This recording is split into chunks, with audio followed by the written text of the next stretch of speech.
terus habis itu kita ada juga, tadi kan ada 2 ya, yang pertama tadi ujian praktikum, terus praktikumnya tuh ada histologi, anatomi, selain itu kita juga ada ujian OSCE. Nah, jadi OSCE ini gimana? OSCE itu kita nanti lebih ke belajar prakteknya.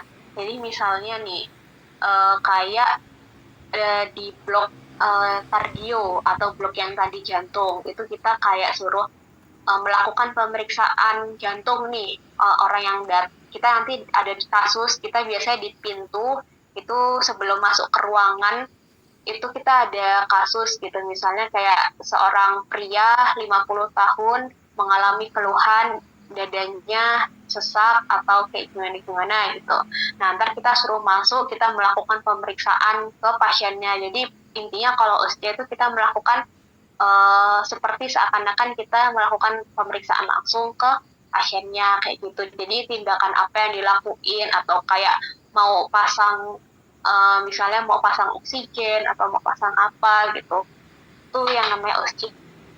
Selain itu ujian yang ketiga itu ada ujian tulis. Nah, ujian tulis ini sama kayak ujian-ujian zaman sekolah biasanya itu yang ada soal, terus ada pilihan gandanya kayak gitu sih, kayak gitu aja. Terus kalau misalnya sekarang kan ujiannya udah CBT semua, nggak ada kertas ya, jadi udah pakai komputer semua kayak gitu sih. Oke, jadi memang benar-benar panjang banget ya untuk pembahasan podcast kali ini. Tapi sebelum itu, Trin, saya mau tanya, kalau untuk pemahaman teori yang mempelajari blok itu sampai semester berapa? Sampai semester 7 sampai akhir. Oh, berarti ada tingkatannya Jadi gitu. bukan tingkatan sih, tingkatannya sama kayak kesusahannya, cuma untuk per semester itu kita melajarinya beda-beda. Kayak misalnya aja kayak semester 5 itu kita melajarinya blok THT, blok mata, terus ntar semester 6 melajarinya blok anestesi, blok kardio, terus misalnya semester 7 melajari blok reproduksi kayak gitu-gitu sih. Beda-beda setiap. Oh, dan setiap blok itu pasti ada 3 ujian itu. Benar, setiap blok mesti ada ujiannya. Jadi ujiannya anak FK emang banyak banget nih, hampir kayak setiap minggu gitu ada. Oh, habis setiap minggu malahan?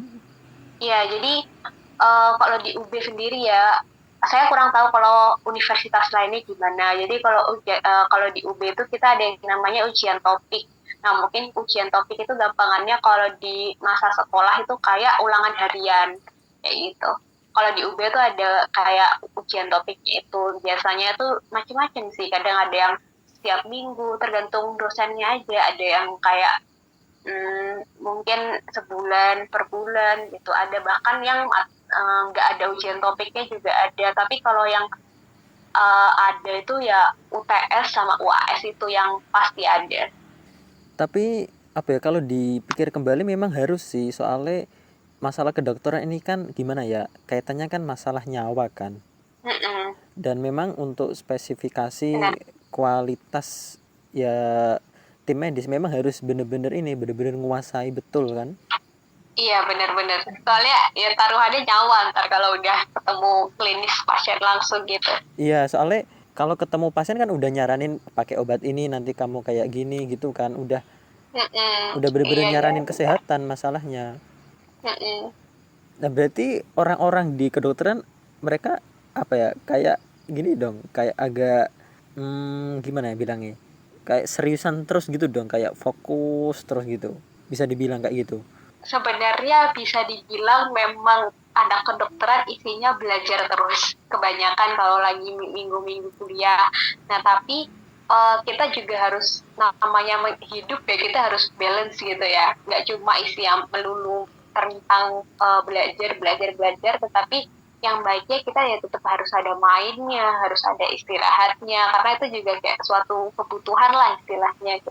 Jadi nggak melulu yang isinya belajar, tetapi memang bisa dibilang ada kedokteran isinya bagian besar belajar. Kalau misalnya lagi kalau misalnya lagi minggu kuliah ya, tapi kalau liburan ya udah liburan aja.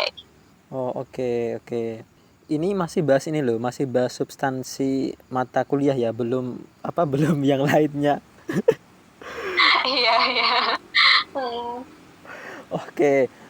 Nah, tapi sebelum itu Trin mau tanya, kalau cakupan kedokteran umum, dia yang ditangani tuh apa aja sebetulnya? Yang ditangani ya sama sih kayak seluruh penyakit gitu. Cuma bedanya kan kalau misalnya seluruh keseluruhan penyakit lah itu yang megang kedokteran gitu. Cuma bedanya kalau misalnya kecuali gigi ya, karena kan ada fakultas kedokteran gigi gitu.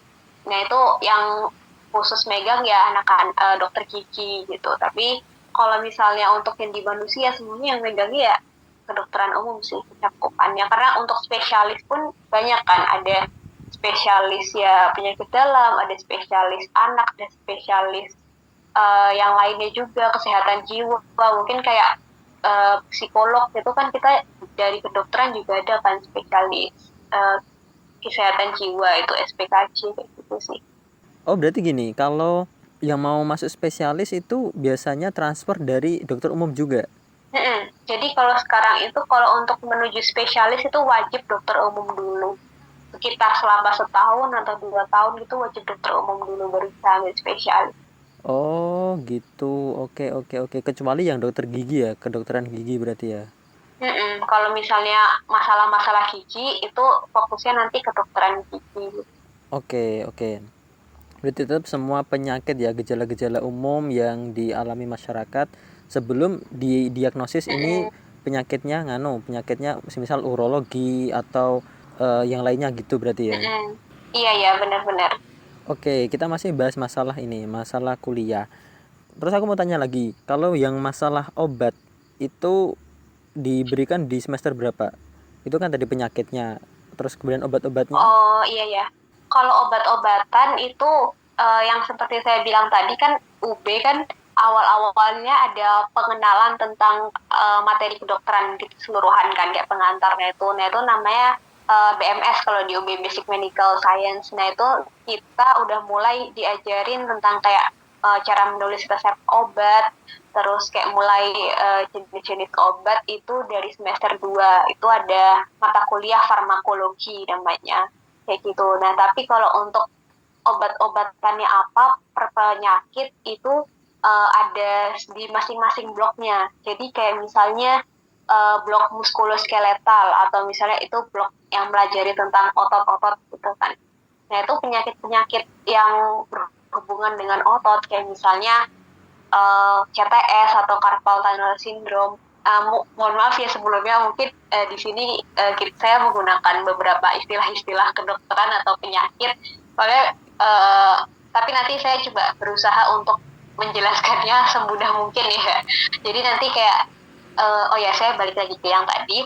Misalnya nanti kayak ada per blok kan kita mempelajari penyakit-penyakitnya juga. Nah, nanti per penyakitnya tuh kita juga mempelajari penyakit obat-obatannya tuh apa dari penyakit itu kayak gitu. Tapi kalau untuk pengenalannya tentang materi obat-obatan farmakologis itu udah dari semester 2 kayak gitu.